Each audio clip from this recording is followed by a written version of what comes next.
আমার জন্য যদি বাঁচে একটি প্রাণ, তাহলে কেন করব না আমি রক্তদান? জরুরি বিভাগে দাঁড়িয়ে যখন ডক্টর বলে আপনাদের 2 ব্যাগ ব্লাডের প্রয়োজন, ঠিক সেই মুহূর্তে আমরা ছুটে যাই একটা ডোনারের খোঁজে। একজন ডোনারকে কল করার আগে কিছু কথা মাথায় রাখবেন। ডোনারের যাতায়াত খরচ, যে বেলায় রক্ত দিচ্ছে সেই বেলার খাবারের ব্যবস্থা, স্লাইন, পানি, ডাব এগুলা অবশ্যই খাওয়াতে হবে। যে ব্যক্তি স্বেচ্ছায় করছে রক্তদান, আসলে তার মানসিকতা অনেক মহান।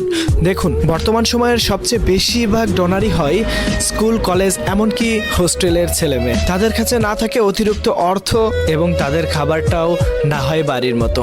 তাই ডোনারের যত্ন নিন, নিজে পাশে দাঁড়ান, অন্যকে পাশে দাঁড়ানোর অনুপ্রেরণা যোগান। অনেক সময় দেখা যায় পরদিন এক্সাম, তবুও তারা ব্লাড দেয়।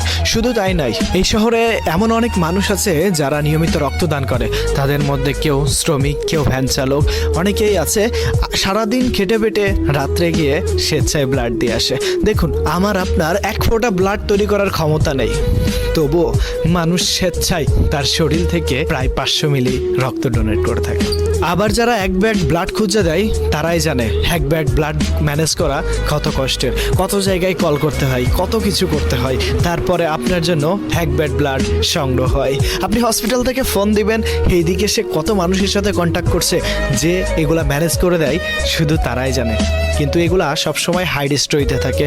এমন অনেক মানুষ আছে যাদেরকে আমরা চোখেও দেখি না, তবুও কি ব্লাড ডোনেট করে থাকি। তবুও কি মধ্যরাতেও একটা কলে আমরা ডোনারকে খুঁজে বের করি এবং আমরা হসপিটাল পর্যন্ত পৌঁছে দিই। কি কোনো স্বার্থ নেই, তাই নিজে পাশে দাঁড়ান, অন্যকে অনুপ্রেরণা দিন।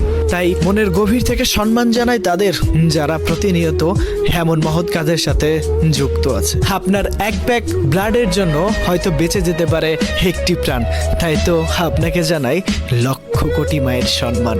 স্যালুট ভাই, রেসপেক্ট। আমার জন্য যদি বাঁচে একটি প্রাণ, তাহলে কেন করব না আমি রক্তদান?